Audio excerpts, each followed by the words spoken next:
করে বলি তো স্বইচ্ছায় রবের কাছে আত্মসমর্পণ করা, জোর করে না, প্রেশার ক্রিয়েট করে নয়।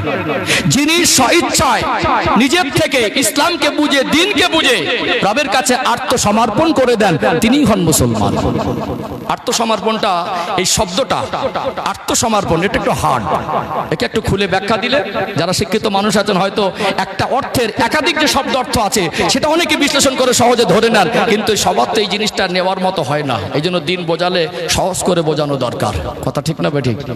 হ্যাঁ, আমি আপনার হেদায়েতের ঠিকাদার না, আপনার পরিবর্তনের ঠিকাদারি আল্লাহ জলসা কমিটির হাতে দেয়নি, স্বয়ং আমার আল্লাহ হেদায়েতের মানে যে ঠিকাদারি মানুষের হাতেও তো দেয়নি, আল্লাহ হেদায়েত নবীদের হাতেও দেননি। হেদায়েতের মালিক আল্লাহ। আল্লাহ নবী সাল্লাল্লাহু আলাইহি সাল্লাম অন্ধকারে ডুবে থাকা মানুষদের কাছে তার উত্তম আচরণ, মধুর ভাষা আর ক্ষমার আদর্শ নিয়ে গিয়েছিলেন। যারাই গাল দিয়েছিলেন, যারাই জানেবের চক্রান্ত করেছেন, তাদেরকে শুধু ক্ষমার পরে ক্ষমা করেছেন, তাদের জন্য চোখের পানি ফেলেছেন, বারবার তাদের দ্বারস্থ হয়ে কোরআনের আলো বুঝিয়েছেন, দ্বীনের পথ বুঝিয়েছেন, আল্লাহর আদেশ বুঝিয়েছেন, আল্লাহ দেখিয়ে দেওয়া পথ তাদের কাছে সহজ করে উপস্থাপন করেছেন। তারা যখন বুঝলেন যে এই পথটা আমার জন্য সোজা পথ, তাদের জীবনটা এতটা পরিবর্তন হলো যে মানুষটা তার নিষ্পাপ ফুটফুটে ফুলের মতো বাচ্চা, যে বাচ্চার দিকে দেখলে বাবার ক্লান্তি দূর হয়, কষ্ট দূর হয়, মনে শান্তি হয়, সেই বাচ্চাকে জীবিত অবস্থায় দাফন করে দেওয়া মানুষগুলো তারা এতটা পরিবর্তন হলে সাহাবার মর্যাদা পেয়ে গেলেন। জোরে বলুন। আর আমরা এমন অস করে দিই সমাজের ভিতরে ফিতনা লেগে যায়, আমরা এমন কথা বলে দিই সমাজের ভিতরে কাল থেকে সালাম দেওয়া বন্ধ হয়ে যায়। দুঃখ, আফসোস, দুঃখের কথা বলবো কাকে? যাকে বলবো সেই তো নিতে নারাজ। কষ্ট পাচ্ছেন নাকি? কি অসুবিধা হচ্ছে? আমি এরকম মেজাজের মানুষ, বিশ্বাস করুন, আমার মজলিস থেকে লোক উঠে গেলে আমার দ্বারা কষ্ট হয় না। আমি যদি কোরআনের কথা বলি, আপনার ভালোর কথা আল্লাহর জন্য বলছি, তো আপনার যদি এই জিনিস ভালো না লাগে উঠে গেলে এর থেকে ভালো কথা আপনার ভালো লাগার জন্য আমার কাছে নেই। আমার মজলিস থেকে লোক উঠে গেলে আমার কষ্ট হয় না, আমি এরকম মেজাজের মানুষ। আর আমার মজলিস এসে লোক অনেক বেশি হলেও আমার অনেকটা আনন্দ হয় না। যে কজন আছে আল্লাহর জন্যই বসুক, আমার কথাটা আল্লাহর জন্যই হোক, ওকে দিনটা বোঝায়, ওর জীবন পরিবর্তন সহজ হবে। আমি ওকে গুলে খাইয়ে দিয়ে কালকে পরিবর্তন করে দিতে পারবো না।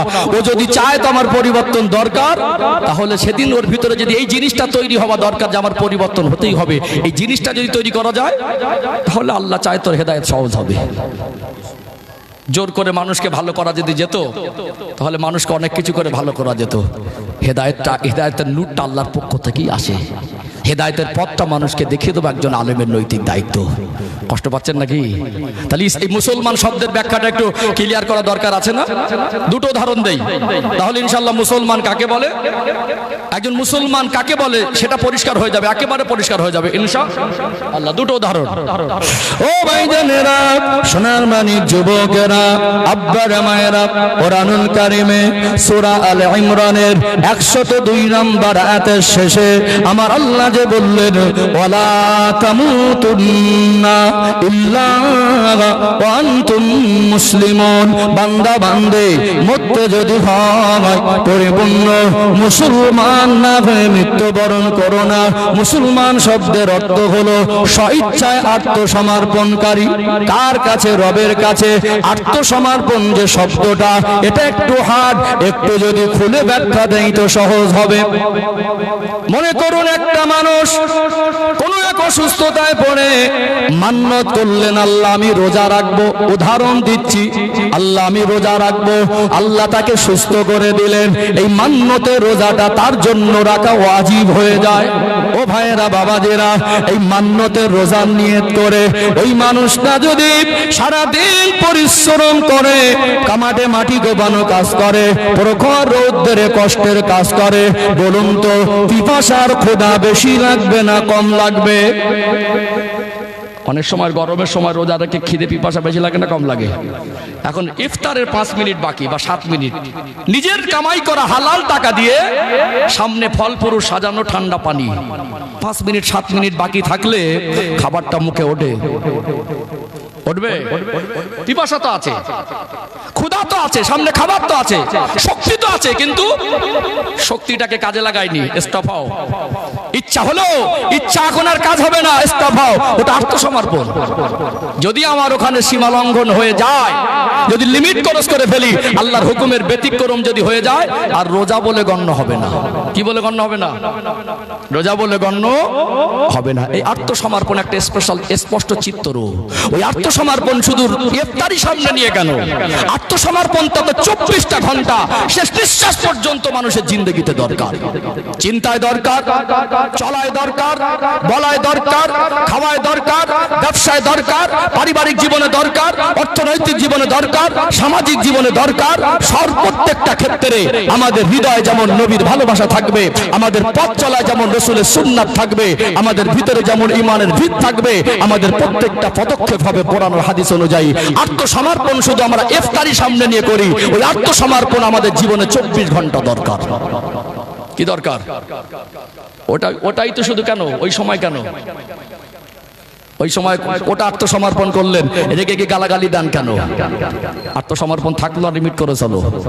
হালাল পথ ছেড়ে দিয়ে হারামের পথ কেন বেছে নিলেন? আজকে ইমান ইসলাম না বোঝার কারণে আমি বলবো কথাগুলো। আজ কেন লটারির দোকানে লাইন দিতে যাচ্ছে? আজ আমার কওম কেন বুঝলো না? তার জন্য খাবার মদ না, তার জন্য খাবার গাঁজা না, তার জন্য খাবার হিরোইন না। আল্লাহ বলছেন, আমি আল্লাহ তোমাদেরকে এত বেশি নিয়ামত দিয়েছি, আমার নিয়ামতকে তোমরা গুনে গুনে শেষ করতে পারবে না। আল্লাহ আমার আপনার জন্য জমিনের উর্বর জমিনে একটা গাছ দিলেন, কলা গাছ, তাতে ফসল দিলেন।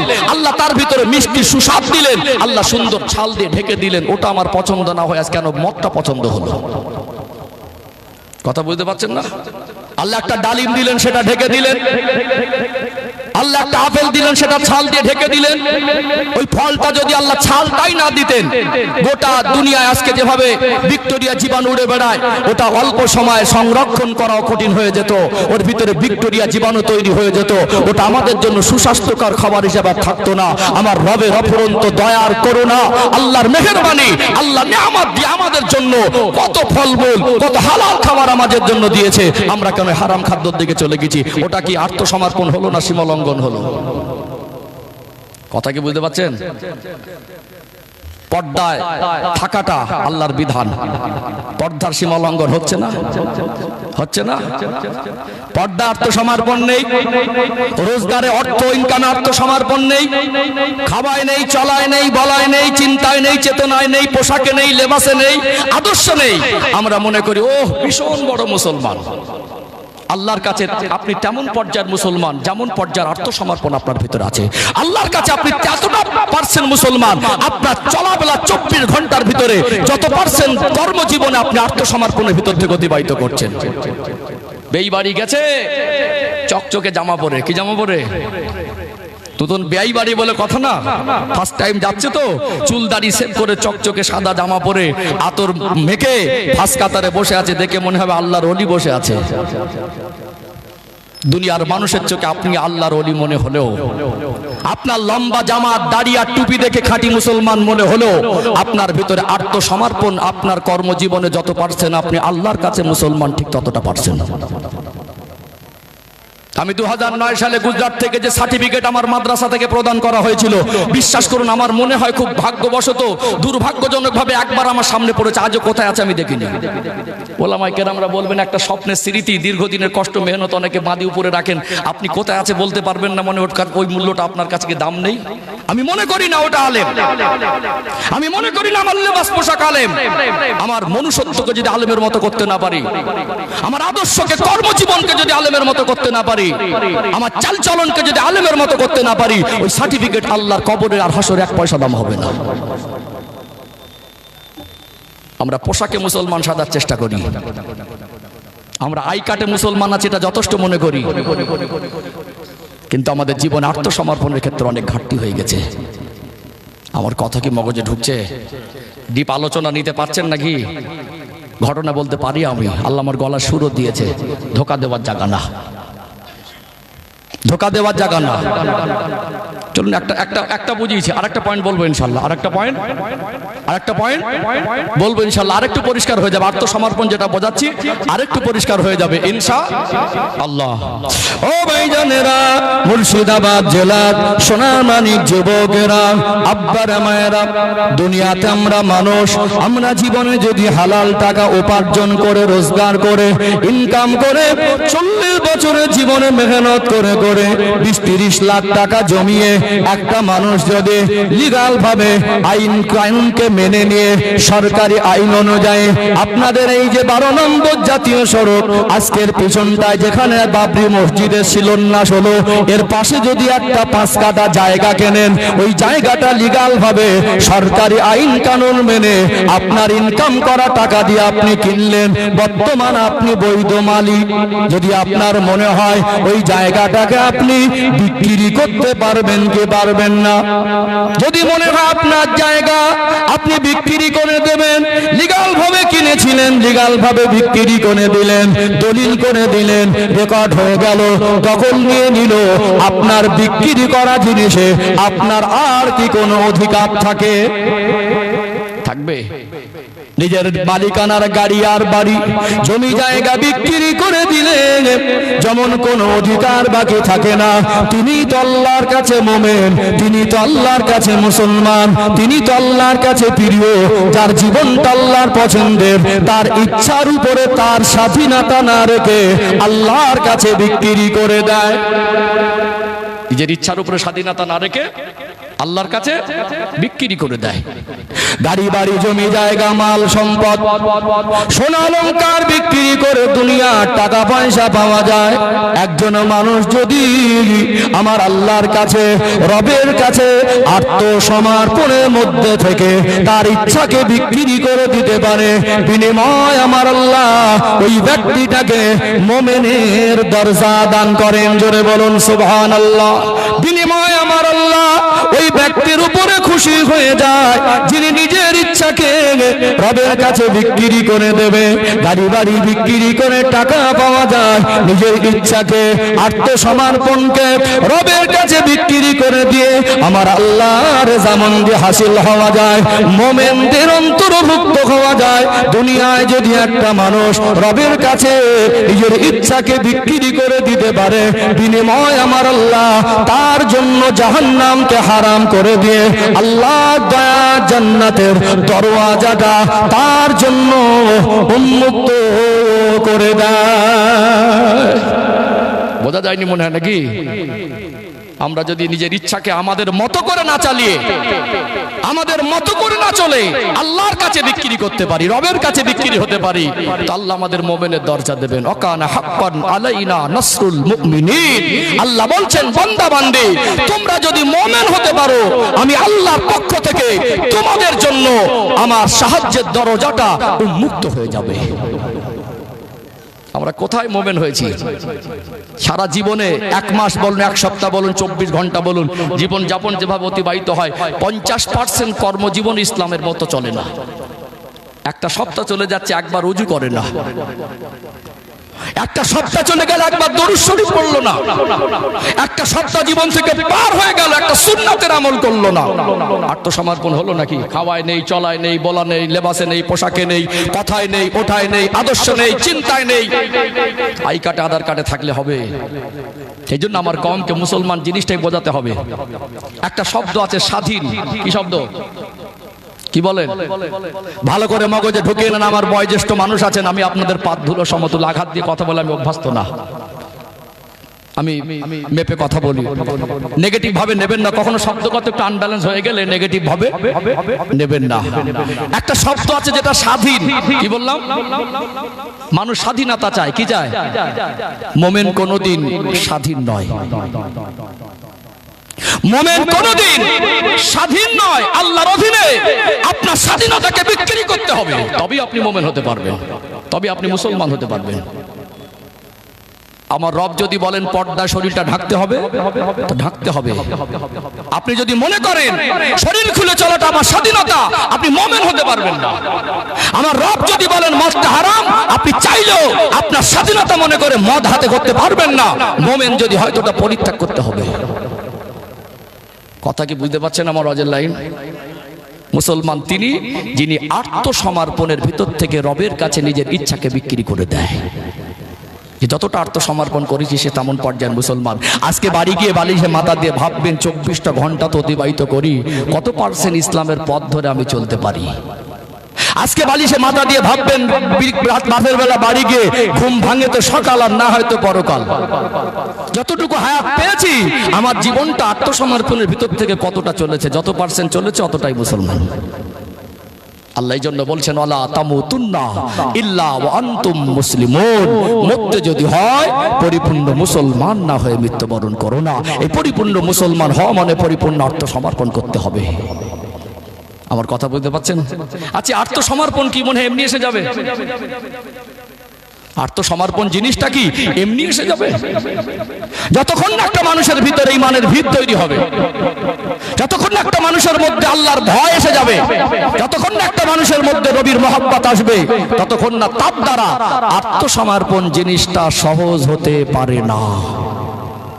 আমাদের সন্তানদেরকে শুধু মানুষ করলেই আত্মসমর্পণ তাদের ভিতরে আসবে না? বাবা মা হিসাবে দায়িত্ব আছে, আছে না? আমি আলোচনা করছিলাম সমাজ পরিবর্তনের সমাধানের পথ খুঁজব, আমাদের জীবন পরিবর্তনের পথ অনুসন্ধান করব, এই শিরোনামে আমি আলোচনা শুরু করেছিলাম, মনে আছে তো? তাহলে আপনার কি মনে হয় এখানে বসে 365 দিনে বছরে গ্রামবাসী মিলে দুটো জলসা দিয়ে দেবে আর হুজুরদের বলে দেবো হুজুর গ্রামে একটু বেপর্দা চলে, গ্রামে একটু এই সমস্ত খারাপি, অনেকে নামাজি আছেন, অনেকে একটু উল্টোপাল্টা যুবকরা চলছে, গেম খেলা, বিভিন্ন রকম মানে অশ্লীলতা আসছে, আপনি একটু বলে খুঁজে দেন তো? হুজুর কি একদিন বলে খুঁজে দিলে মনে হয় কাল থেকে সবার আত্মসমর্পণ এসে যাবে? দামি জিনিস কি সস্তায় পাওয়া যায় নাকি? দামি জিনিস কি সস্তায় পাওয়া যায়? চকচক করলে সোনা হয় না। এখন আমরা দামি জিনিস সস্তায় নিতে চাই। দামি জিনিস আমার কোনো দায়িত্ব নেই। ওই যে জলসা কটা ছেলে দেয় তো, হুজুর আসে তো, ওই বলে দিলে হয়তো আমার ছেলে মেয়ে মানুষ হয়ে যাবে। আত্মসমর্পণের জন্য তার ভিতরে যে ঈমান ইসলামের ভিত দরকার, এর জন্য সবথেকে গুরুত্বপূর্ণ ভূমিকা দায়িত্বশীল হওয়া দরকার বাবার আর মার। কার? বাবার আর মার। ও ভাইজানেরা, সোনার মানিক যুবকেরা, আব্বার মায়েরা, জীবনে বহুবার বক্তব্য শুনেছেন, আল্লাহর কাছে দোয়া করে আরো বহুবার শুনবেন, আমার থেকে নামি দামি বক্তাদের আরো শুনবেন। তবে কথাগুলো একটু গুরুত্ব সহকারে মনোযোগ দিয়ে যদি মনের মধ্যে গেঁথে নেন, যে উদাহরণটা আমি সর্বপ্রথম দিয়েছি, যেটা আমি বলছিলাম আমাদের শরীর সুস্থতার জন্য যে যে পথ অবলম্বন করি আমরা আমাদের ঈমান আর আমল সুস্থতার জন্য, সেই পন্থা অবলম্বন করতে ব্যর্থ হয়েছি, তাই আমাদের জীবনটা পরিবর্তন কঠিন হয়ে গেছে। কোরআনুল কারীমের 28 নম্বর পারা 19 নম্বর পৃষ্ঠা, সূরার নাম হলো সূরা আত-তাহরিম। সূরা আত-তাহরিমের 6 নম্বর আয়াত আল্লাহ পাক জানিয়ে দেন, ইয়া আইয়ুহাল্লাযীনা আমানু আনফুসাকুম ওয়া আহলিকুম নারা, হে আমার বিশ্বাসী বান্দা বান্দেরা, জাহান্নামের আগুন থেকে নিজে বাঁচো আর আহাল পরিবার বর্গকে বাঁচাও। নিজে যেমন জাহান্নামের আগুন থেকে বাঁচতে গেলে নিজের ভিতরে আত্মসমর্পণ দরকার, আল্লাহর কথা মতো আমার আপনার নবী, দয়ার নবী, মায়ের নবীর কথা মতো জীবন যাপন করা দরকার। এই জীবনে কোরআনের আলো বাস্তবায়ন করা দরকার, এই জীবনে নবীর সুন্নাতের আলো বাস্তবায়ন করা দরকার। তার সাথে সাথে আমাদের যারা হালের অন্তর্ভুক্ত, আমাদের যারা পরিবারের অন্তর্ভুক্ত, বিশেষ করে আমরা যারা বাবা মা, আল্লাহ দয়াময় আমাদেরকে যে সন্তানগুলো দিলেন, এই সন্তানগুলো হলো আমাদের জন্য আমানত। এই সন্তানগুলোকেও জাহান্নামের আগুন থেকে বাঁচাবার দায়িত্ব একজন বাবার মার ঘরে আমার আল্লাহ অর্পণ করে দিয়েছেন। যতক্ষণ একটা সন্তানের বাবার মা তারা দায়িত্বশীল না হবে, সন্তানদেরকে জাহান্নামের আগুন থেকে বাঁচাবার জন্য তাদের ছোট থেকে চিন্তায় চেতনায়, লেবাসে পোশাকে, চলনে বলনে, তাদের শিক্ষা জীবনে ইসলামের শিক্ষাটা যতক্ষণ না বাস্তবায়ন করে দেবে, পারিবারিক ভাবে তারা যখন তাদের পরিবারের ভিতর থেকে ইসলামের আদর্শে যারা অভ্যস্ত না হবে, তাদের জীবনটা পরিবর্তন করা আর তাদের জীবনে আত্মসমর্পণ জিনিসটা আনা, এটা তার জন্য ভবিষ্যতে আরো বেশি কঠিন হয়ে যাবে। আমার আল্লাহর দয়া, আমার আল্লাহর করুণা, আমার আল্লাহ এই জন্য বলেন, হে আমার বিশ্বাসী বান্দা বান্দেরা, জাহান্নামের আগুন থেকে নিজে বাঁচো এবং আহাল পরিবার বর্গকে বাঁচাও। নিজেও ভালো হতে হবে আর সন্তানদেরকেও ছোটবেলা থেকে প্র্যাকটিক্যালে আত্মসমর্পণ জিনিসটা তাদের জীবনে দিয়ে দিতে হবে। এমনি না, হাঁড়িতে যদি চাল না দিয়ে শুধু পানি দিয়ে গ্যাসে বলেন আর উনানে চুলায় বলেন দিয়ে সন্ধ্যা পর্যন্ত জাল দেই, ওই কাঠটা পুড়ে ছাই হবে, গ্যাসটা পুড়ে সিলিন্ডার খালি হবে, সন্ধ্যাবেলা হাঁড়িতে মনে হয় ভাত পাবেন নাকি? কি মনে হয়? তরকারি রান্না করার ক্ষেত্রে ঝাল দেবেন, দামি দামি বিভিন্ন রকম যে মশলা আছে, জিরে মরিচ আদা সব দেবেন, লবণটা দেবেন না, খাবার সময় মনে হয় গালে লবণ লাগবে নাকি? কি মনে হয়? আপনি আপনি উড়ে আসবে। আজ তো মানুষ সেটাই মনে করছে যে আমার আর দায়িত্ব পালনের দরকার নেই, ছেলেকে একটা মানে মানুষ করে বড় করে দিয়েছি, খাই, এটাই তো বড় জিনিস। আমি বলছিলাম না, আমার আলোচনা আমি 4টে পয়েন্ট তুলে ধরবো, বলছিলাম না, রুটটা পরিষ্কার করে নিলাম। আমি তো একটা লাইন ধরে যাবো মানুষ, এই জন্য 4টে পয়েন্ট তুলে ধরি। 5 নাম্বার পয়েন্ট পর্যালোচনা করব, পরিবর্তনের রাস্তা বেরিয়ে আসবে ইনশা আল্লাহ। ও ভাইজানেরা, সোনার মানিক যুবকেরা, আব্বারা মায়েরা, যেহেতু আমাদের জীবনের পরিবর্তনের পথের অনুসন্ধান করতে বসেছি, আমার কওমের জীবনে কেন আজকে পরিবর্তন কঠিন হয়ে গেছে, আমরা কেন নিজেকে আত্মসমর্পণের ভিতর থেকে জীবন অতিবাহিত করতে পারছি না, এরই পর্যালোচনা করছিলাম। 4টে পয়েন্ট তুলে ধরি, 5 নাম্বার পয়েন্ট পর্যালোচনা করলে পরিষ্কার উত্তর বেরিয়ে আসবে। দুনিয়াতে একজন মানুষ সে যখন একটা নির্দিষ্ট সময়ে পৌঁছায়, আল্লাহ তাকে নির্দিষ্ট একটা বয়সের সীমা পার করে যৌবন জীবন দান করেন। ছেলে হোক আর মেয়ে হোক, এই যৌবন জীবনের পবিত্রতা বজায় রাখার জন্য বিবাহ বন্ধনে আবদ্ধ হতে হয়। বিবাহ বন্ধনে আবদ্ধ হওয়ার পরে কয়েকটা মাস না যেতে যেতে ওই পরিবারের দাম্পত্য জীবনে দুজনার মধ্যে সন্তানের আশা আকাঙ্ক্ষা জাগে। মনে মনে করে আল্লাহ আমাদের পরিবারে কখন সন্তান দেবেন। দুনিয়াতে আমার আল্লাহ ওই পরিবারে যখন একটা সোনার মানিক কলিজার টুকরা একটা সন্তান দান করেন, খুশির জোয়ার বয়ে যায়। দুনিয়াতে আমরা মানুষ, আমাদের জীবনে পোশাক দরকার আছে না নেই? কি দরকার আছে? পোশাক ছাড়া জীবন চলে না। যেই বাচ্চাটা দুনিয়া আসলো, চতুর্দিক থেকে নতুন পোশাক লাগবে, 4টে হয়ে গেছে 16টা। ঠিক বলছি না ভুল বলছি? একজন বাবা যদি অন্ধ হয়, বাবা হারা একটা বাচ্চা যদি এতিম হয়ে জন্মগ্রহণ করে, মা যদি অসহায় ভিক্ষুক হয়, একজন বাবার যদি 2টা পাও না থাকে, যদি মানুষের সাহায্য নিয়ে যদিও চলে, ওই মানুষটা যত গরিব হোক, আমার আল্লাহ যদি তাকে সন্তানের বাবার মা করেন, সে কোনোদিন বলে না আমি আমার সন্তানকে পোশাক দিতে পারবো না, বরং না থাকলে অন্যের কাছে চেয়ে হলেও সন্তানের পোশাকে কমি রাখে না। খুব ভালো করে পয়েন্টটা মগজে ঢোকান। একটা বাচ্চা যতদিন না তার কোমের উপরে 20 বছর বয়স হয়, সে ছেলে হোক আর মেয়ে হোক, বাবা মা তার ইনকাম রোজগার কামাই খাবে এটা কখনো আশা করে না। 20 বছর কোমের উপরে যদি না বয়স হয়, তার থেকে বাবা মা ইনকাম রোজগার খাবে, সাধারণত বাবারা এই আশা মাও করে না। কারণ মেয়ে যদি হয় ভালো করে মানুষ করে এমন একটা ছেলের হাতে বিবাহ দেব, তার জীবনটা যেন শান্তির হয়, এটা কামনা টার্গেট। আর ছেলে যদি হয় ও ভালো মানুষ হোক, প্রতিষ্ঠিত হোক, তাহলে 20 বছর পর্যন্ত তার পোশাক দিতে হবে। এই দায়িত্বটা বাবা মা বুঝেছে না বুঝেনি? যে একদিন স্কুলে যায়নি সেও বুঝেছে, যে গরিব সেও বুঝেছে, সর্বস্তরের মানুষ আমরা এই দায়িত্বটা বুঝেছি, আমাদের সন্তানদের পোশাকটা দিতে হবে। আর বাস্তবে তাই ঘাটতি রাখিনি, যা দরকার ছিল বেশি দিয়েছি না কম দিয়েছি? 20 বছরের ছেলে হোক আর মেয়ে হোক, কোমের উপরে 50,000 টাকার পোশাক করিনি, নিম্ন ধরলাম, বেশি যদি ধরেন তো লাখ টপকে যাবে। 50,000 থেকে 1 লক্ষ টাকার পোশাক একটা বাচ্চার পিছনে ব্যয় হয়। কোনোদিন বাবা মা বলে না যে পোশাক দিতে পারবো না তো এইভাবে বড় হবে। এটা দায়িত্ব বুঝেছে না বুঝিনি? 1 নাম্বার পয়েন্ট। 2 নাম্বার পয়েন্ট, দুনিয়াতে আমরা বাবা মা, আল্লাহ যখন সন্তান দেন, রিজিকের মালিক হলেন আমার আল্লাহ। ওয়ামা মিন দাব্বাতিন ফিল আরদি ইল্লা আলাল্লাহি রিজকুহা। আমার আল্লাহ বলেন, আমি আল্লাহ দুনিয়ায় যাদের পাঠিয়েছি তাদের রিজিকের জিম্মাদারি আমি আল্লাহ।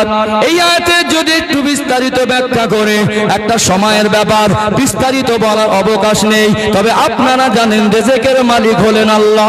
তারপরেও একটা সন্তানের খাওয়ানোর দায়িত্ব, রুজির অনুসন্ধানের দায়িত্ব, এটা বাবা মা নিয়েছে না নেয় নাই? ছেলে যদি বলে আব্বা গোশত খাবো, মেয়েটা যদি বলে আব্বা মাছ খাবো, কাছে পয়সা না থাকলে মন স্থির হয় না, কাছে পয়সা না থাকলে মনকে মানিয়ে নিতে পারি না। আমার বাচ্চা একটা আশা করেছে, কি করে নিরাশা করে দেয়, অন্যের কাছে ধার করে পয়সা নিয়ে ঋণ করে বাচ্চার খাবারের অভাব রাখেনি। অন্ধ বাবা, ভিক্ষুক মা, অসহায় বাবা, সে ধনী হোক আর গরিব হোক, বলতে কি পারবেন আমরা বাচ্চাদেরকে না খাইয়ে রেখেছি? বলার ক্ষমতা আছে? কেউ বলেছে যে বাচ্চাকে পোশাক দিতে, খাবার দিতে পারবো না? বরং সে তারা ভালো খাবে বলে, ভালো থাকবে বলে একটা বাবা তার জীবনে সর্বোচ্চ কষ্টের পথ বেছে নেয়। ওহ, 5 ঘন্টা 6 ঘন্টা মাটি কোপানো কাজ, রাজমিস্ত্রির জোগাড়ে কাজ, সিমেন্টের ব্যাগগুলো মাথায় তোলা, দেশে কাজ না হলে বিদেশে যাওয়া। আজকে ভারতবর্ষের যে পরিবেশ, এটা অত্যন্ত দুঃখজনক। আজকে যারা দুটো রুজি রুটির জন্য ভিন্ন রাজ্যে গিয়ে ব্যবসা করে, তাদের উপরে বিভিন্ন রকম জুলুম অত্যাচার আসছে। একটা সময় তাদের জীবন বাঁচানো একটা ঝুঁকিপূর্ণ অবস্থায় চলে গেছে। কিসের জন্য? পরিবারের সন্তানরা, ছেলেরা, বাবা মা যাতে কষ্ট না থাকে। এই 20 বছরে একটা বাচ্চা কতটা খাবার খায় আপনি ভেবে দেখেছেন? আপনার সন্তান, একজন মানুষের 50 টাকা 3 বেলা খাওয়া হবে? একটু রেসপন্স দেবেন। 50 টাকা হবে তো নিম্ন যদি 50 টাকা ধরে হিসেব করেন কত হবে জানেন? 50 থেকে 70 টাকা। 50 টাকা হলে মাসে 1,500, 12 মাসে 18,000 হবে না? 25,000ও হবে না। যদি 25,000ও ধরেন, এর কমে তো আসার অপশনই নেই। তো 20 বছরে 5 লক্ষ টাকা। কত টাকা? নিম্ন 5, ঊর্ধ্বে 10। একটা বাচ্চার পিছনে শুধু খাবার পারপাস একজন বাবা তার জীবনের রক্ত পানি করে, মাথার ঘাম পায়ে ফেলা পয়সাগুলো উপার্জন করে এনে একটা বাচ্চাকে 5 থেকে 10 লক্ষ টাকা খাইয়ে দেয়। কোনদিন বলেছে আমি পারবো না? বলেছে? এটা বুঝেছি, দায়িত্ব, পোশাক দিতে হবে, খাবার দিতে হবে।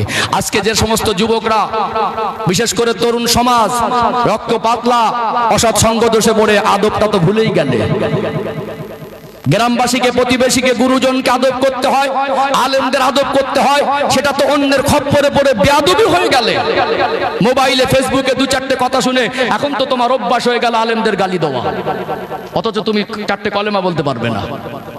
আজকে সেটার ইফেক্টটা তোমার বাবা মার উপরে কখনো পড়ে যায়। আব্বার মুখের উপরে বলছে, তুমি আমার জন্য কি করেছো? ছেলেটা বলছে, তুমি আমার জন্য কি করেছো? তোমার ওই বাবা 20টা বছর তোমাকে খাইয়ে লালন পালন করতে গিয়ে কত মানুষের দ্বারে দ্বারে কাজ করেছে, কত রক্ত পানি করেছে, কত ফোঁটা ঘাম জমিনে পড়েছে, কোথাও না কোথাও ছুটে গেছে, কখনো ছোট হয়ে অন্যের কাছে ধার করে তোমাকে কষ্ট দেয়নি। আজকে ছেলে বলে, আমার জন্য কি করেছো? আজ দিন ইসলাম বোঝাতে পারেনি বলে বাড়ির লং লাইফ 15 বাইরে থেকে কালার চকচক করছে, স্টিলের 304 কোয়ালিটির ডিজাইন করা আছে, বাইরে থেকে এসি, মার্বেল, টাইলস ডিজাইন চকচকে ঝকঝকে করে উন্নত মানের আসবাব আছে, ঘরের ভিতরে শান্তি নেই। সেই বাবা যে 20 বছর ধরে তার জীবনের সব দুঃখ কষ্ট বেদনা উজাড় করে দিয়ে সন্তানের জন্য কোথাও কোথাও ছুটেছে, কত রক্ত পানি করেছে, কত অসুস্থ শরীর নিয়ে কাজ করেছে, আজ সেই বাবা বার্ধক্যে পৌঁছে গেলে সন্তানের দায়িত্ব, বাবা মা যেভাবে আদর করে মা মমতা দিয়ে লালন পালন করেছিল, সন্তানের উচিত বাবা মার বার্ধক্য জীবনে তাদের পাশে দাঁড়িয়ে সর্বরকম সহযোগিতা করা। আজকে বাবা যদি 200 টাকা চায়, বৌমা এমন ভাব দেখায় মনে হবে যেন বাপের বাড়ি থেকে এনে দিচ্ছে। বহু সংসার অশান্তি। তার স্বামী তার বাবাকে, মাকে, ভাই বোনকে, বোনকে কেন দেবে? মনে হবে ম্যাজিক জানে। আমার সম্মানিত অনেক মায়েরা আছেন, নেগেটিভ নেবেন না। কিছু কিছু আমাদের ঘরের বউ মায়েরা আছে, মারাত্মক ডেঞ্জার। চেহারা ভালো কি হবে, কি হবে, মনের ভিতরে কুৎসিত নোংরা জিনিস পুষে রেখেছে। স্বামী তার বাবার পিছনে খরচা করবে, মায়ের পিছনে খরচা করবে। এখন এখান থেকে ঝাড়া মারে, মুখটা ছিল 2 কিলো হয়ে যাবে 4 কিলো, কথার টান পাল্টে যাবে। ছেলেটা এখন স্ত্রীর কাছে দুর্বল হয়ে পড়েছে। আব্বা যে 200 টাকা চেয়েছে, আমি যদি এটা সামনে মানে লুকিয়ে লুকিয়ে দেই, আমার স্ত্রী মনে করবে 2000 টাকা দিয়েছে। আমি যদি 200 টাকা দিয়েছি, এটা লুকিয়ে লুকিয়ে দিই, স্ত্রী না জানে, তো মনে করবে 2000 টাকা, ঝাড়াটা একটু জোরে মারবে। মুখটা 2 কিলো হতে 4 কিলো, মানে ম্যাজিক ম্যান, মনে হবে ম্যাজিক জানে। সংসারে শান্তি নেই। তো বেচারা ভাবলো কি আর করি, এত অশান্তি, এত কষ্ট করে বাড়ি এসে শান্তি পাইনি, বাপ মাকে কিছু না দিলে মন মানে না, আর দিলে আবার স্ত্রী বোঝে না। তো ভাবলো 200 টাকাই তো দেবো, আব্বা চেয়েছে। স্ত্রীকে বললোই দেখো 200 টাকাটা আব্বাকে দিও তো। 200 টাকাটা হাতে ধরে সকালবেলা মনে হচ্ছে বুড়োটা সবসময় টাকা টাকা করে, মরবে কবে। গিয়ে রসকস নেই, ভালো একটা ভক্তি নেই, বাবার মতো সম্মান নেই, একটা টানা কথা, আব্বা তোমার ছেলে 200 টাকা দিয়েছে, আর চোখে বাম হাত দিয়ে ছুড়ে দিল। কেন ভাই? ওই 3টে বাচ্চাকে মানুষ করতে গিয়ে ওই মানুষটা তার জীবনের সুখ শান্তি সব উজাড় করেছে। অন্যের দ্বারে গিয়ে মানুষের কাছে কাজ করতে গিয়ে কত ছোট বড় কথা শুনেছে। কখনো ঋণ করেছিল সন্তান যাতে ভালো থাকে, সময় মতো মিটাতে না পেরে সমাজে 10টা মানুষের কাছে ছোট বড় কথা শুনতে হয়েছে। তোমার গায়ের চামড়া ছেলে যদি জুতা বানিয়ে দাও, তোমার বাবার মার ঋণ শোধ হবে না। তাবিজখানা যাচ্ছে বরকতে তাবিজ আনতে, বাবার মার হক বঞ্চিত করে, বাবার মাকে কষ্ট দিয়ে, বাবার মার হক আদায় না করে তাবিজের হালসি মাথার চুলের থেকে পায়ের তলা পর্যন্ত ঝোলাবেন, বরকত পাবেন না। বাবা মার পেছনে খরচা করেন বিগয়রি হিজাব, বাবা মা যদি খুশি হয়ে দোয়া করে, ওটা আল্লাহর কাছে ডাইরেক্ট পৌঁছে যায়। শ্বশুর আসলে 2000 টাকা খরচা করেন না, কে মানা করেছে? শালি ভাইরা ভাই আসলে 2000 টাকা খরচা করেন, কই তখন তো বৌমার বুক ফাটে না? ওটা আপনার বোন আর বোনাই, ওটা আপনার বাবার মা, আর এটা যে তার বাবা মা, এটা কবে বুঝবেন? খাবার না, শ্বশুর বাড়ি গেলে শ্বশুর বাড়ির থেকে অনেক আদর যত্ন মেহমানদারি করেন, আপনারও উচিত তারা বাড়ি আসলে খাওয়ানো। তবে তাদের পিছনে যখন খরচা করেন, এটা আমার আপত্তি নেই, করেন না। খাসির গোস্ত আনেন, বাগদা চিংড়ির কালিয়া করেন, চিকেন কাবাব করেন, দামি দামি খাবার শ্বশুর শাশুড়িকে আদর করে খাওয়ান। খাওয়াতে কে মানা করছে? বাপ মাকে বঞ্চিত করে কেন? তোমার বাবা মা আসলে 2000 টাকা খরচা করলে তখন তোমার আনন্দ হয়। সেই সন্তানকে তার মা 9টা মাস গর্ভে ধারণ করেছিল, যেদিন অসুস্থ অবস্থায় ছোটবেলায় ঘুমাচ্ছিল, দুনিয়ার মানুষ ঘুমিয়ে গিয়েছিল, মা সেই নিয়ামত যার চোখে ঘুম ছিল না। রাত 2টার সময় মা সন্তানের ওই চেহারার দিকে দেখছিল, আর মায়া মমতার হাতটা বারবার কপালে মুখে বোলাচ্ছিল, আর নিঃশব্দ ভাবে অশ্রু চোখের পানিটা টপ টপ করে পড়ছিল, আর আল্লাহর কাছে কেঁদে কেঁদে বলছিল, আল্লাহ আমার বাচ্চাকে সুস্থ করে দেন, 2টো রোজা রাখবো। সেই মা, সেই মার পিছনে খরচা করলে কেন বুক ফাটে? তোমার মাকে 2টো শাড়ি কিনে দিলে তোমার তোকে তখন বুক ফাটে না? ইসলাম বোঝাতে পারেনি, দিন বোঝাতে পারেনি, মেয়েকে শুধু খাইয়ে মানুষ করেছে। আমি আলোচনার পর্বটা একটু ডিসকানেক্ট হয়ে বাস্তবতায় ফিরে এসেছি, আমার রুট ঠিক ভুলে যায়নি। আল্লাহ আমার স্মৃতি ঠিক রেখেছে। প্রায় বক্তব্যগুলো আপনারা যারা অনলাইনে শুনে দেখবেন, আমি এই কথাটা বারবার বলি, আল্লাহ আমার স্মৃতি ঠিক রেখেছে, ওয়াজের লাইন আমি ভুলিনি। বলুন, এই একটা বাচ্চাকে 20 বছর মানুষ করতে গিয়ে এই বাচ্চাকে কমের উপরে 5 লাখ, তার কমে আসবেই না, তার কমে 5 লাখ থেকে 10 লাখ টাকা খরচা করার ক্ষেত্রে কোনোদিন কোনো বাবা মা বলেছে আমি পারবো না? বলিনি, বলেও না। এটা কি বুঝেছে? ওটা আমার দায়িত্ব, ছেলেকে খাওয়াতে হবে, বড় করতে হবে, মেয়েকে বড় করতে হবে, ওটা আমার। তাহলে পোশাকের দায়িত্ব বুঝেছি, খাবারের দায়িত্বটা বুঝেছি। 3 নাম্বার পয়েন্ট আলোচনা, বুঝতে পারছেন তো?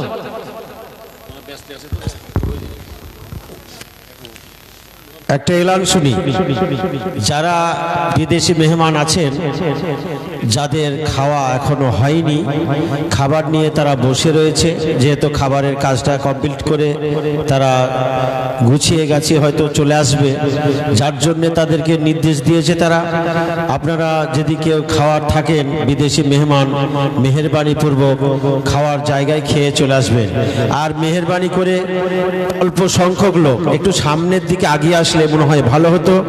যারা জমে বসলে ছিটিয়ে হয়ে যাচ্ছে, মানে এরকম মজলিসটা অন্যরকম হয়ে যাচ্ছে, আপনারা একটু আগে আসুন, মেহেরবানি করে একটু আগে আসুন, মেহেরবানি করে আগে আসুন, সকলে একদম গুছিয়ে সামনের দিকে চলে আসুন, সামনের দিকে চলে আসুন।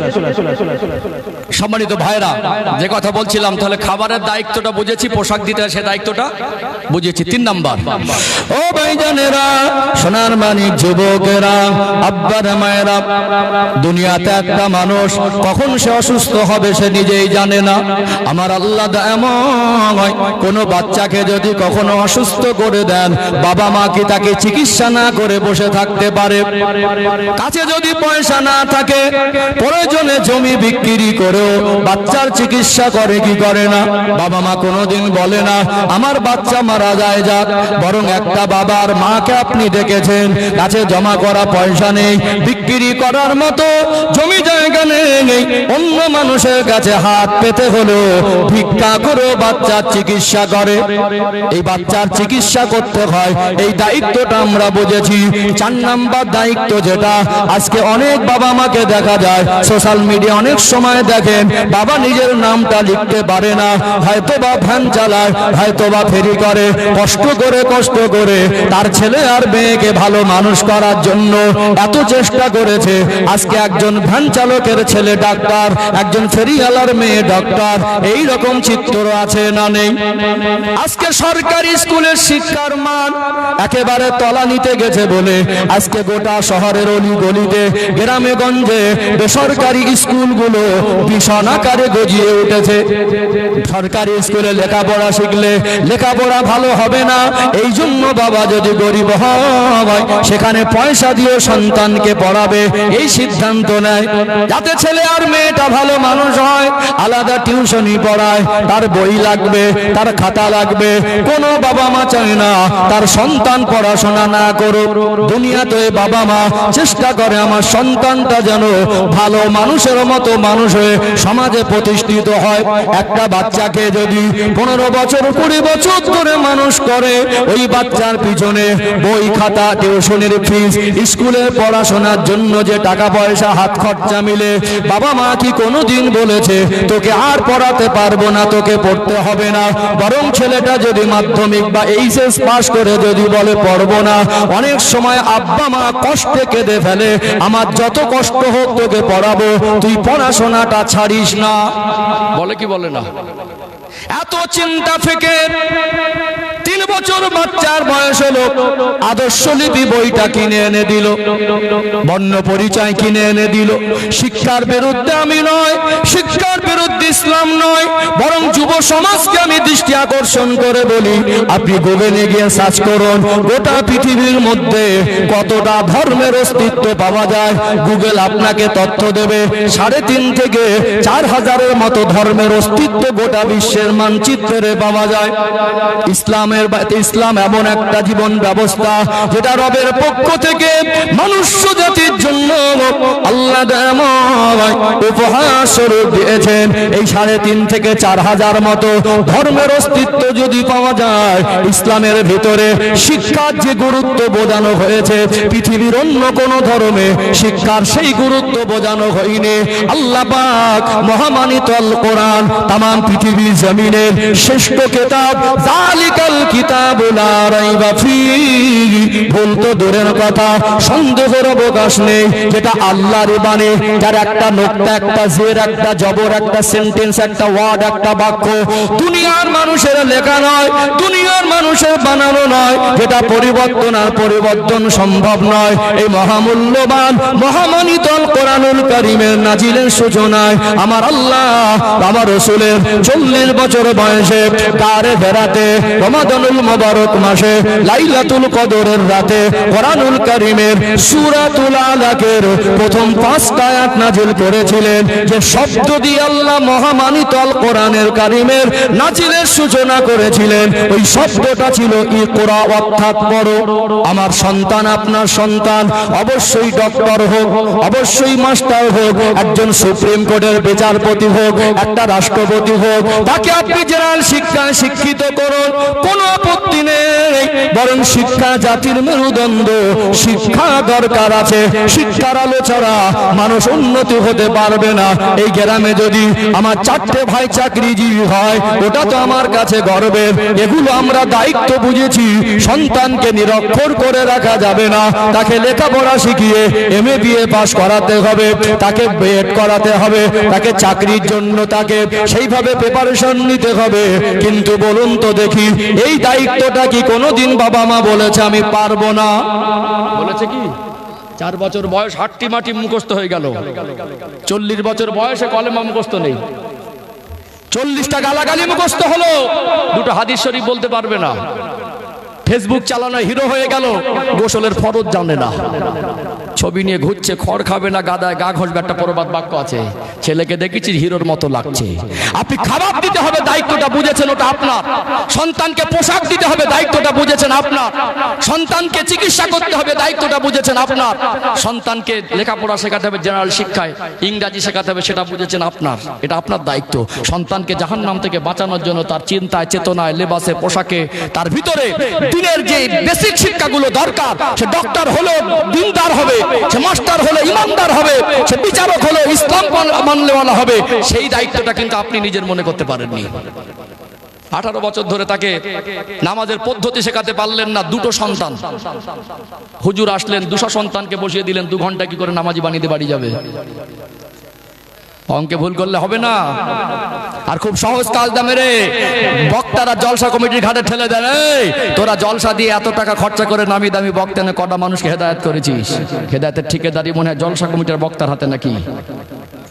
আপনার সন্তানের হক আপনি বঞ্চিত করলেন, আপনার দায়িত্ব পালনে আপনি ব্যর্থ হলেন, আপনি গাফেল হলেন, দায়িত্বহীন হলেন, আর আপনার সন্তানের দায়ভারটা পরিবর্তন অন্যের ঘাড়ে ঠেলে দিলেন। এতেই কি সমাজ পরিবর্তন হয়ে যাবে?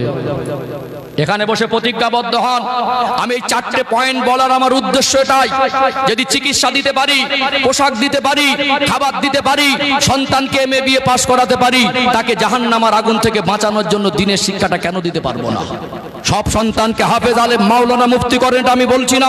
আল্লাহ যদি 4টে সন্তান দেন, একটাকে ডক্টর করুন, একটাকে ভালো আলেম করুন, যদি নাও চান একটাকে মাস্টার করুন, মাদ্রাসায় নাই পড়তে দেন, তথাপিও তাকে দিনের শিক্ষা থেকে বঞ্চিত করা যাবে না। আমরা চাইলে সেগুলো পারি, কিন্তু আমরা এই দায়িত্বটাকে দায়িত্বই মনে করিনি। মনে করি জলসা দিয়ে শুধু কমিটি পরিবর্তন করে দেবে, আর সমাজ পরিবর্তন না হলে দায়ভারটা তাদের ঘাড়ে ছেড়ে দেবো। এই চিন্তা চেতনা দিয়ে কখনো 365 দিন জলসা দিয়ে পৃথিবীর সব থেকে নামি দামি বক্তা এনেও সমাজ পরিবর্তন হবে না। আলোচনায় কষ্ট পাচ্ছেন নাকি? হ্যাঁ, সন্তানগুলো আপনার না? ওর ভিতরে যদি ছোট থেকে সুন্নাতের শিক্ষাটা দিতেন, একটা মেয়েকে ছোট থেকে যদি পর্দায় মানুষ করতেন, তাকে কোরআনের তালিম দিতেন, তাকে আদব জিনিসটা শেখাতেন, আপনার গাইডে, আপনার গার্ডে, আপনার ভূমিকায় আপনার সন্তানটা কোনোদিন যদি মাস্টার হতো, নামাজি হতো, কোনোদিন ডক্টর হতো তো মানবিক হতো, গরিবের পাশে দাঁড়াতো, কোনোদিন যদি সে নেতা হতো তো জালেম হতো না, সমাজের সেবক হতো, কোনোদিন সন্তানটা যদি বিচারক হয় তো ওটা ঘুষখোর হবে না, ন্যায় বিচারক হবে। ওই সন্তানকে অস করে বলতে হবে না বাবা আর মাকে ভাত দাও, তার হকটা সে এমনি পৌঁছে দেবে। সেদিন যদি 10 বছর জলসা বন্ধ নাও হয়, মসজিদে এসি লাগানোর দরকার হবে না, তালপাতার ছাউনিয়ে যদি হয়, মার্বেল আর টাইলস আর গ্রানাইট দিয়ে প্রয়োজন হবে না, তার ভিতরে যদি ঈমান আর ইসলামের ভিত থাকে, আজান শুনে ওই গরমে সেদিন দাঁড়াবে, তার মধ্যে কষ্ট হবে না, বরং তৃপ্তি হবে। আল্লাহর জন্যই দাঁড়িয়েছি। আমরা যে টাকা মসজিদের মার্বেল টাইলস এসি দিয়ে খরচা করি, আমরা দিনে মানুষের জীবনে প্রতিষ্ঠিত করার জন্য সেই চিন্তা ফিকিরটা করি না। মসজিদে এসি লাগাতে বেফিকির আমাদের ভিতরে এসেছে, মসজিদে মার্বেল গ্যারান্টিতে বেফিকির আমাদের ভিতরে এসেছে। আমাদের সন্তানদেরকে দিনদার বানাতে হবে, এই ফিকিরটা আমাদের ভিতরে আসেনি, এটা দায়িত্ব মনে করিনি। আপনি দাদু বাজারে যান, মার্কেটে যান, ঘুরতে যান, বেড়াতে যান, কখনো হয়তো বা সকালবেলা ফজরের নামাজ পড়ে চাদর মুড়ি দিয়ে ঠান্ডা ঠান্ডা ভাবতো, তো চার দোকানে গেলেন, গিয়ে বললেন কোচি একটা চা দে, পকেটে হাত দিয়ে দেখলেন 10 টাকা আছে, ভাবলে একটা বিস্কুট খালে ভালো হয় সকালবেলা। আবার একটু পোতাটার কথা মনে পড়ে গেল যে খালি হাতে যাব, গেলেই তো দাদু বলে ধরবে, তো সেই দিন আর বললো বিস্কুটটা লাগবে না, একটা চা দেবো। বিস্কুট দেবো না, ওই 5 টাকা দিয়ে বলছে একটা কেক দে, নিয়ে বাড়ি আসলেন, আদর করে করলে বসালেন। আপনি চাইলে চেষ্টা করলে হতো না দায়িত্ব পালন? ঠোঁটে মুখে চুমা দিতেন সকালবেলা, যে ফচ্চাটা ফুলের মতো, যার কোনো গোনা নেই, নিষ্পাপ, আয়নাটা হৃদয়টা আয়নার মতো পরিষ্কার, তাকে কোলে বসিয়ে মিঠি মিঠি মুখে কথা বলা শিখেছে, তার মা তাকে হাট্টি মাটি মুখস্থ করিয়ে ফেলেছে। আপনি দাদু তো বলতে পারতেন, দাদু ভাই একবার সূরা ফাতিহা পড়ছে আমার সঙ্গে, তুমি একবার পড়ো তো, হতো না? ওর মেজাজ হতো দাদুর কাছে বসে কলেমা মুখস্থ করলে, দোয়া কুনুত মুখস্থ করলে, ওর মেজাজ হতো দাদুর কাছে দিন শিখলে দাদু আমাকে খাবার এনে দেয়। দাদু ভাইটা বলছে, দাদু ভাই এখন তো শরীরটা একটু আগের মতো শক্তি নেই, মাজায় কোমরে ব্যথা, ওই বালিশের তলায় মাথার ধারে ওই তামাকের ডিব্বাটা আছে, খৈনি, ওই বিড়ির বান্ডিলটা আছে, একটু দাদু ভাই এনে দাও না, আমার সোনা ভাই একটু এনে দাও না। আপনি তাকে দিন শেখানোর জায়গা, তাকে নেশার দ্রব্য আনতে পাঠাচ্ছেন, কি শিখবে ও? আপনি যদি আবার বলেন জলসা দিয়ে কটা মানুষকে হেদায়েত করেছিস, আপনি বাবা কষ্ট করে বাড়ি ফিরেছেন, বাড়ি ফিরে সন্তানকে না দেখলে না মন শান্ত হয় না। বাবা একটা আলাদা নিয়ামত, গেঞ্জি নিংড়ালে মনে হবে টপ টপ করে ঘাম বের হবে। বাড়িতে এসে না আগে খোঁজ করে ছেলেগুলো কোথায়, আমার সে সন্তানটা কোথায়, এই তাকে দেখছি না, নাম ধরে বলে ওকে দেখছি না কেন। ওই যে কষ্ট করে ছুটে এসে বাবার কাছে বসলো, এক নজর দেখলে যেন ক্লান্তিটা কিছুটা নিবারণ হয়ে যায়। কষ্ট করে বাড়ি এসে আপনি তাকে একটু 10টা মিনিট যদি জীবনে কোলে নিয়ে বসিয়ে বলতেন, বাবু আমার সঙ্গে তুমি দোয়া কুনুতটা পড়ো তো, 1 মাস ধরে পড়ালে, ওই কোলে যতক্ষণ ডাকেন বাচ্চার দোয়া কুনুত মুখস্থ হতো না, হতো না? আপনি মা দিনের শেষে সংসারের কাজ সামলে বিছানায় ঘুম পাড়ানোর সময় বলতেন, বিছানায় ঘুমানোর সময় আমার রাসূল এই দোয়া পড়তে বলেছেন, পড়েন। খাবার খাবানোর সময় বিসমিল্লাহি ওয়া আলা বারাকাতিল্লাহ পড়াতে পারতেন না? ঘুম থেকে কোলে ওঠানোর সময় ঘুম থেকে ওঠার দোয়াটা পড়াতে পারতেন না? পারতেন না? ছোট ছোট জিনিসগুলো হাট্টিমাটিম পেরেছেন, শেখান না দরকার যদি হয়। ইংরাজি 26টা অক্ষর মুখস্থ করেছে, ইংরাজিতে ছড়া বলে, আপনি বাবা আর মা গর্ব করেন, এতে কোনো আপত্তি নেই, শিখুক দরকার আছে।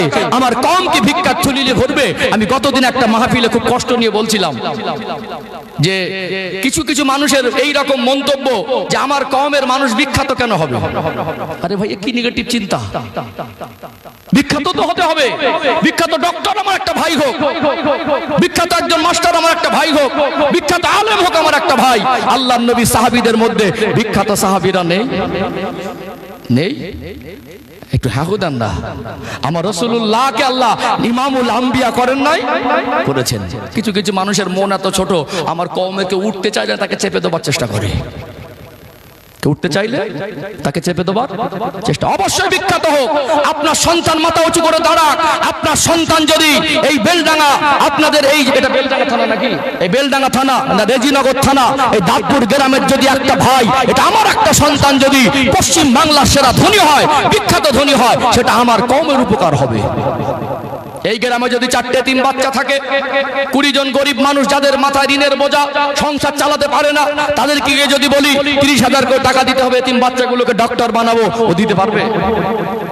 এই গ্রামে যদি দিনের একটা প্রচার প্রসারের মজলিস হয়, এই গ্রামে যদি মসজিদ নির্মাণের প্রয়োজন হয়, আপনার মাথা ঋণের বোঝা 50,000 টাকা দেনা, ব্যবসা লস খেয়ে বসে আছেন, আমি গিয়ে যদি আপনার প্রেসার ক্রিয়েট করি, ভাই 10,000 টাকা দে, বলবে এখন মাথার ধারে মাথা ঠিক নেই ভাই, যা তো পরে আসবি।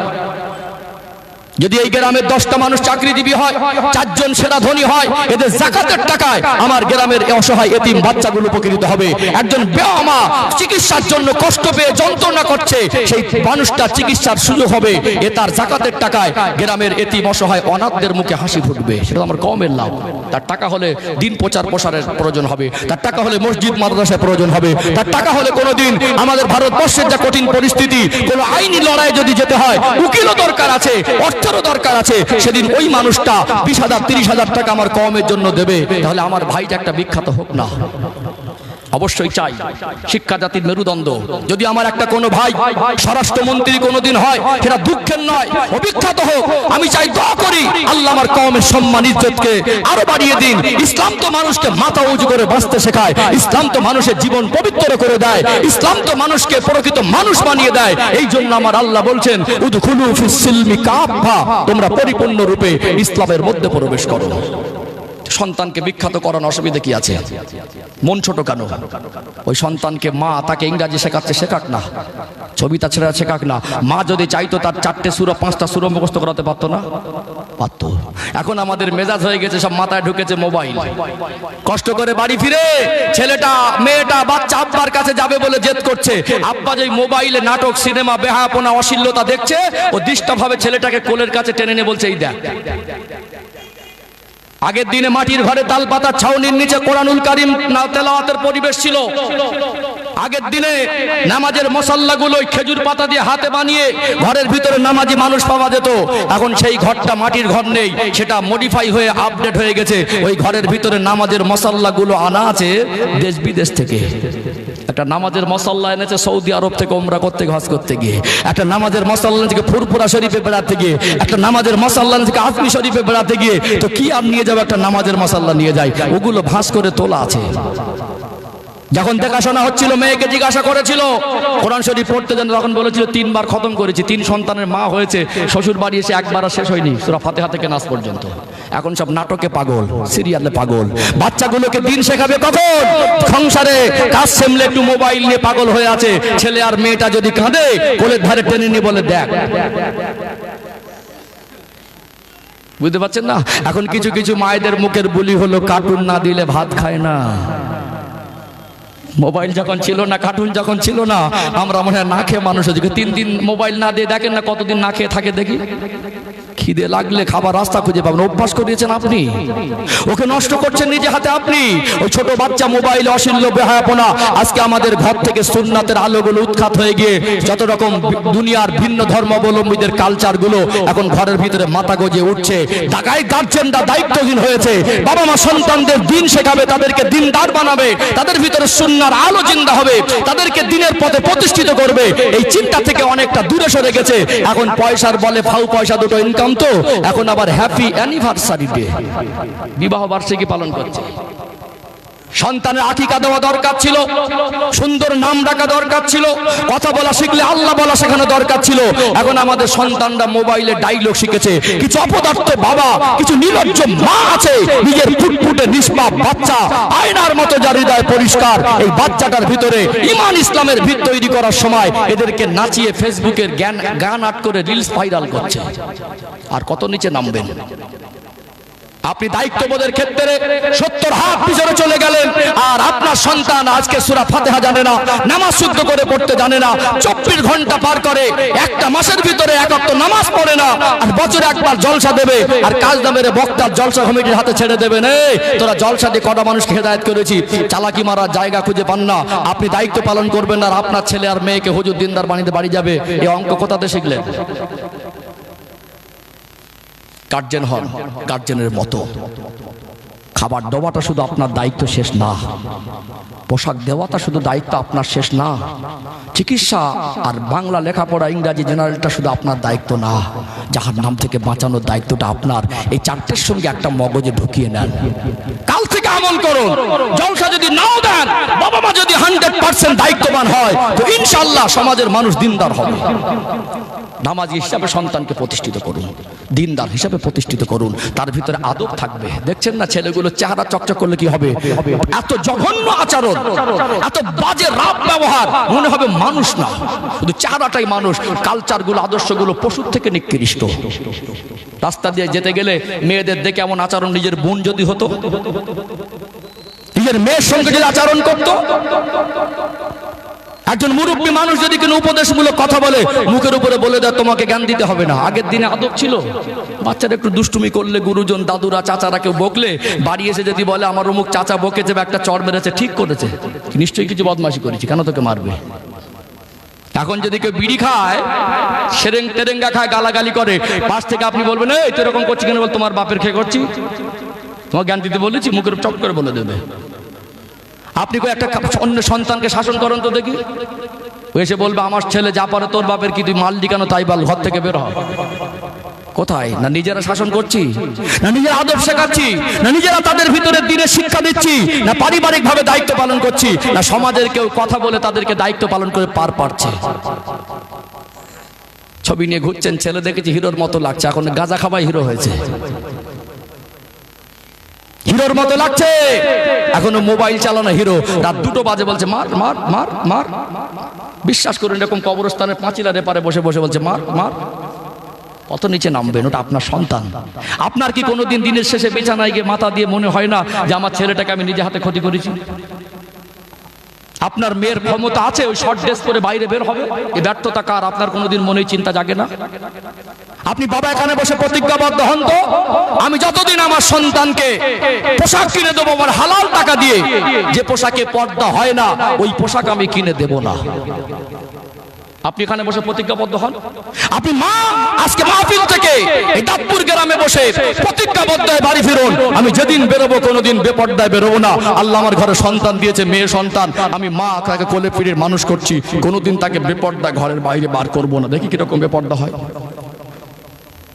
আপনি দায়িত্ব পালন করবেন না, দুটো পয়সা হয়েছে তো এখন আর মোবাইল দেখে দেখে এখন ফ্যাশন আর মডার্ন, ঘরের ভিতরে সুন্নাত গুলোকে উৎখাত করে দিয়ে, ইসলামিক আদর্শ উৎখাত করে দিয়ে এখন জন্মদিন পালন হচ্ছে, বিবাহ বার্ষিকী পালন হচ্ছে, বিভিন্ন রকম হারাম অনুষ্ঠান হচ্ছে, ঘরে নামাজ বেরিয়ে যাচ্ছে, সুন্নাতের আলো নিভে যাচ্ছে, ইসলামের আদর্শ ডুবে যাচ্ছে। আর এখন আমরা দুনিয়ার কালচার গুলো টেনে টেনে ঘরের মধ্যে ঢোকাচ্ছি। ঘরের ভিতরে কিছু কিছু বাড়িতে গিয়ে দেখবেন এখন সব ছবি টাঙানো আছে, আছে না? কিছু কিছু বাড়িকে দেখবেন নামাজের পাটি বার করে দিলে মশাল্লাটা মনে হবে গরম গরম, এটাকে ব্যবহার করে না, সবে বার করে দিল। বাবাকে তো নামাজ পড়তেই দেখে না, মাকে তো নামাজ পড়তেই দেখে না, ও কোথা থেকে শিখবে? 24 ঘন্টার ভিতরে 10টা মিনিট করে দিন শেখানোর জন্য তাদের পিছনে ব্যয় করুন। যদি আপনি সময় না পান 10টা মিনিট একজন আলেমের সোহবতে বসান। 4 বছর বয়স হোক না, 2 বছর 10 মিনিট করে বসালেও অনেক। বাচ্চাটাকে হাত ধরে মসজিদে, মক্তবে, ইমামের, আলেমের সোহবতে 10টা মিনিট করে বসান, ও ইংরেজি অঙ্ক শিখবে, ওর সাথে সাথে দিনটাও শিখবে। যদি আপনি পারিবারিক পারেন তো দেন, আর না পারেন তো যে পারে তার কাছে দেন। ইনশাআল্লাহ এই পদক্ষেপ আমরা যদি নেই তো সমাজ পরিবর্তন হবে। ও ভাইজানেরা, সোনার মানিক যুবকেরা, আব্বারা মায়েরা, আমি গুছিয়ে পরিষ্কার করে কথা বলতে বড় পছন্দ করি। ইসলামকে আমার আল্লাহ বোঝা হিসাবে চাপিয়ে দেয় নাই। কোরআনুল কারীম থেকে একটি আয়াতের অংশ উপস্থাপন করে আর একটু বোঝানো সহজ হয়ে যাবে। কোরআনুল কারীমের সূরাতুল বাকারা 286 নম্বর আয়াতের সূচনায় আমার আল্লাহ পাক বলেন, লা ইউকাল্লিফুল্লাহু নাফসান ইল্লা উসআহা। ওরে আমার বান্দা বান্দে, আমি আল্লাহ তোমাদেরকে সাধ্যতীত কিছু চাপিয়ে দিই না। শব্দটা যদিও একটু হার্ড, একটু খুলে ব্যাখ্যা করে আল্লাহ পাক ইসলাম নামক জীবন ব্যবস্থাকে কোরআনুল কারীম এবং পবিত্র হাদিস শরীফের মধ্যে আমার আল্লাহ যা কিছু আমাদেরকে আদেশ আর নিষেধ করেছেন বোঝা হিসাবে চাপিয়ে দেয় নাই। যেটা আমরা পারবো না, আমাদের দ্বারা যেটা হবে না, আমাদের ক্ষমতায় যেটা গোলাবে না, আমার আল্লাহ কোনো কিছু আমাদেরকে বোঝা হিসাবে চাপিয়ে দেয় নাই। বলুন তো তামাম কুল কায়নাতের স্রষ্টাকে? আরো জবান খুলে বলুন কে? আমার আপনার সৃষ্টিকর্তাকে। তিনি যদি আমাকে আপনাকে সৃষ্টি করে থাকেন, তিনি যদি সৃষ্টিকর্তা হন, আমরা কোনটা পারবো আর কোনটা পারবো না, আমাদের দ্বারা কোনটা হবে আর কোনটা হবে না, আল্লাহ থেকে ভালো আর কেউ জানবে না। আল্লাহ আমাদেরকে ইসলামের কোন বিধানকে বোঝা হিসাবে চাপিয়ে দেয় নাই। বোঝা হিসাবে এই কথার অর্থ ইসলাম মানুষের জন্য কঠিন নয়। অনেকে বলেন না যে ইসলাম মানা কি যাতাই ব্যাপার, ও ইসলামের কিচ্ছু বোঝে না। কেন ইসলামকে মানুষের কাছে কঠিন ভাবে প্রেজেন্ট করছেন? ইসলাম মানলে মানুষের জীবন সহজ হয়। কখনো যদি আপনার মনে আপনার জীবনে জটিলতা, অশান্তি, মুসিবত, বিপদ কঠিন মনে হচ্ছে, আপনার জীবনে ইসলামের আলোর ঘাটতি আছে। ইসলামের পথ ধরে চললে মানুষের জীবন সহজ হয়। ইসলাম মানুষের জীবনকে সহজ করে দেয়। কি করে দেয়? সহজ করে দেয়। আল্লাহ কোনো কিছু আমাদেরকে বোঝা হিসাবে চাপিয়ে দেয় না। আমরা সন্তানদের যতটা ভালোবাসি, আমাদের রব আমাদেরকে তার থেকে কোটি কোটি গুণ বেশি ভালোবাসে। একটা ছোট বাচ্চা, একটা 10 বছরের বাচ্চা, আপনি বাজারে যাবেন, জেদ করছে, গোড়াগড়ি খাচ্ছে, আমি বাজারে আপনার সঙ্গে যাব। অনেক সময় জেদ করে না? তো আপনার মিসেস, আপনার ওয়াইফ বললেন যে আপনি কি রকম বাবা, বাচ্চাটা যে কাঁদছে, একদিন নিয়ে গেলে বা কি, অনেকে তো নিয়ে যায়। তা আপনার মনটা নরম হলো, বলুন ঠিক আছে জামা কাপড় পরিয়ে দাও। বাচ্চাটাকে নিয়ে বাজারে গেলেন, বাড়ির থেকে কল আসলো, হ্যালো চাল নেই, 25 কিলো চালের বস্তা কিনলেন। আপনি বাবা হয়ে 10 বছরের বাচ্চার মাথা চাপাতে পারবেন? আর যদি চাপিয়েও দেন তো ওটা কি বাড়ি আনতে পারবে? চাপালে ওর ক্ষতি হবে ছাড়া, কখনো লেগে যাবে। আর চোরকে চাপিয়ে দিলেও আনতে পারবে না। আপনি বাবা আপনার সন্তানকে ভালোবাসেন, তার ক্ষতি চান না, তার খারাপই চান না, তার কষ্ট চান না। আপনি যদি সন্তানের মাথায় তার ক্ষমতার ছাড়াও যদি দায়ভার বেশি চাপিয়ে দেন, সে পারবে তো না, আর চাপিয়ে দিতে আপনিও পারবেন না। আমার রব কত বড় মহান রব, তিনি কেন বান্দাকে তার ক্ষমতার ঊর্ধ্বে চাপিয়ে দেবেন? কোনো কিছু ক্ষমতার বাইরে আল্লাহ ইসলামের মধ্যে আদেশ দেয়নি। আমরা চাইলে আজও পর্যন্ত আমাদের সন্তানকে দিনদার বানানো সম্ভব, আমরা শুধু দায়িত্ব পালনে ব্যর্থ হয়েছি। এটা আমাদের অপারগতা নয়, এটা আমাদের অপারগতা নয়, এটা আমাদের ব্যর্থতা। একটা সহজ উদাহরণ দেব একটা সহজ উদাহরণ, একটা উদাহরণ দেই। এখন যদি কেউ কোনো ব্যক্তি এই গ্রামের মনে করুন একটা ধনী মানুষ বিদেশে ব্যবসা করে, থাকতে পারেন, উদাহরণ দিচ্ছি। তো উনি বললেন আমাদের গ্রামে যাতে শিক্ষার উন্নতি হয়, তো এক একটা বাচ্চা যাদের 10 বছরের নিচে বয়স 20,000 করে টাকা দেবো গিফট। একটা হলো সাহায্য করা, ভিক্ষা দেওয়া, আর একটা হলো মানে উপহার দেওয়া। উপহারটা একজন গরিব মানুষ ধনীকেও দিতে পারে, উপহার স্বরূপ 20,000 করে টাকা দেবো। উনি বললেন আমি খুব ব্যস্ততার মধ্যে, অনেক জায়গায় আমার ব্যবসায়িক মিটিং ছিল, আমি তো ঠিক সময় মতো পৌঁছাতে দেবো বলেছি, দেবো তো আমাকে বাড়ি ফিরতে রাতে 1টা-1.5টা বাজবে, আর আবার ভোরের বেলা 4টে বেরিয়ে যাব। উনি বললেন তো গ্রামে যত বাচ্চারা আছে আনতে বলুন, আমি স্পটে হাতে হাতে 20,000 করে টাকা দিয়ে যাব। তো কটার সময় বাড়ি ফিরতে যদি 1টা-1.5টা বাজে, তো 3টের সময় টাইম দেন, আমি একটু ফ্রেশ হয়ে খাওয়া দাওয়া করে মসজিদে আসতে বলুন। বাচ্চাদেরকে ভোরের বেলা আমি একজনের মাথা পিছু 20,000 করে টাকা দিয়ে যাব। যদি এইরকম অফার আসে, আপনাদের এই দাঁতপুর গ্রামের মসজিদ ভোরের বেলা ভর্তি হবে না খালি থাকবে? সেদিন এই দাদু দুটো পোতাকে হাত ধরে নিয়ে লাঠি ধরে ধরে বলবে এটা আমার বড় ছেলের ছেলে, এটা আমার মেজে ছেলের ছেলে। সেদিন বাবা যদি বাড়ি না থাকে, মা ঘুম থেকে উঠে দুটো বাচ্চাকে হাত ধরে জামা কাপড় পরিয়ে ঢুকিয়ে দিয়ে দরজার মুখে দাঁড়িয়ে থাকবে, টাকাটা ফেলে দিয়ে বাড়ি যাব। যদি খুব বৃষ্টি হয় লোক আসবে, খুব যদি বৃষ্টি হয়, বিদ্যুৎ চমকায়, আসবে না? আসবে। সম্মানিত ভাইরা, আসছেন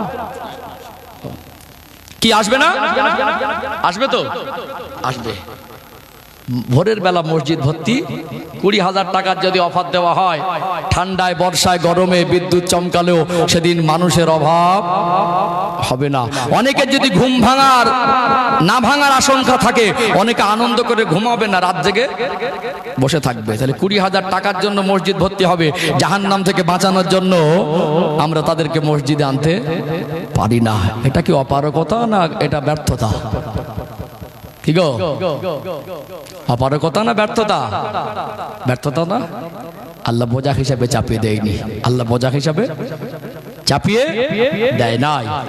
লা ইউকাল্লিফুল্লাহু নাফসান ইল্লা উসআহা।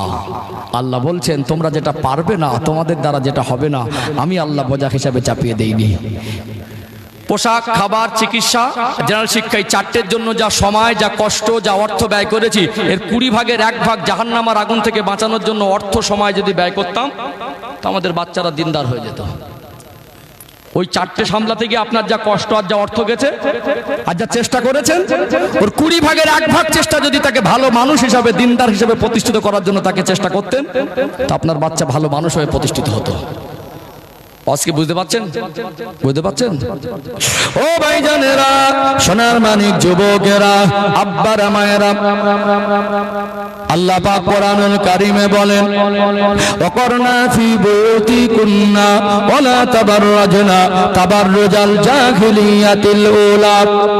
ও দুনিয়ার মেয়েরা, ও দুনিয়ার মহিলারা, জাহিলিয়াতের যুগের মেয়েদের মতো উলঙ্গপনা হয়ে বেহায়ার মতো চলাফেরা করো না। আমার আল্লাহ পর্দার বিধানকে ফরজ করে দিয়েছেন।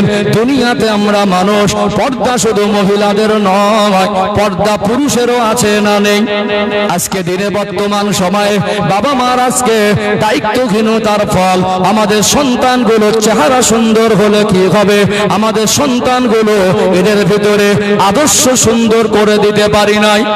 আজকে একটা ছেলের বয়স 18 থেকে 20 বছর, ওই ছেলেটা আজকে একটা হাফ প্যান্ট পরে তার ভাবির সামনে, তার সাবালিকা বোনের সামনে, তার মায়ের সামনে ঘুরে বেড়ায়। এটা কত বড় নির্লজ্জতা আর কত বড় বেহায়াপনা, একবার ভাবা দরকার আছে না নেই? আমাদের যুবকরা আজকে হাফ প্যান্ট পরছে, হাঁটুর উপরে কি পরছে? হাফ প্যান্ট পরছে। বাবা মার চোখ পর্দা পড়ে গেছে, অন্ধ হয়ে গেছে। কি হয়ে গেছে? 20 বছর 22 বছরের ছেলে, 18 বছরের ছেলে বিবাহ দেওয়ার জন্য মেয়ের অনুসন্ধান হচ্ছে, ওই ছেলেটা আজও পর্যন্ত একটা হাফ প্যান্ট পরে ভাবির সামনে, সাবালিকা বোনের সামনে, মায়ের সামনে ঘুরছে। এর থেকে কত নিচে আর নামবেন?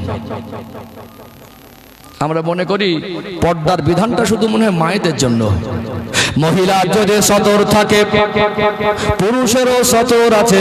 একজন পুরুষের সতর হলো নাভি থেকে হাঁটু পর্যন্ত। একজন মহিলা যদি, একজন সাবালিকা মা 18-20 বছর কোনো মেয়ে, সে যদি শরীরে যদি শরীর খুলে ঘুরে বেড়ায়, যদি শর্ট ড্রেস পরে ঘুরে বেড়ায়, আর যদি পেট আর পিঠটা দেখা যায়, সে যত যেমন পর্যায়ের অপরাধী। একজন সাবালক ছেলে যার 18-20 বছর বয়স, সে হাফ প্যান্ট পরলে সে সমপরিমাণে অপরাধী।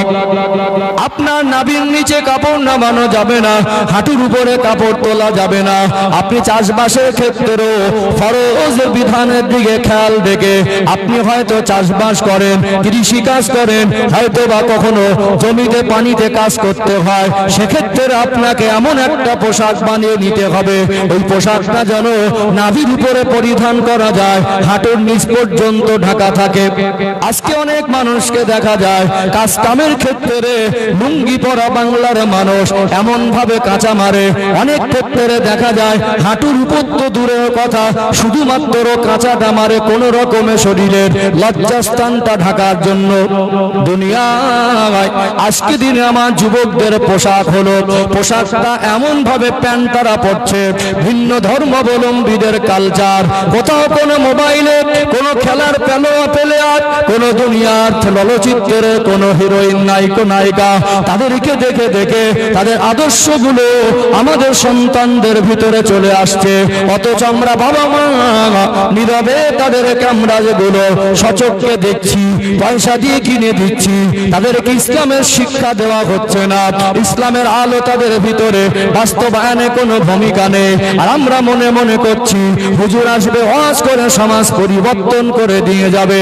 আজ কিছু যুবককে দেখা যায় এমন ভাবে প্যান্ট পরে, পোশাক পরে, নাভি থেকে 4 থেকে 5 ইঞ্চি নিচে কাপড়টা নেমে যায়, অবাঞ্ছিত লোমগুলো দেখা যায়, পিছনে কিছুটা সুরঙ্গ দেখা যায়। বলুন তো এটা কত বড় বেহায়াপনা।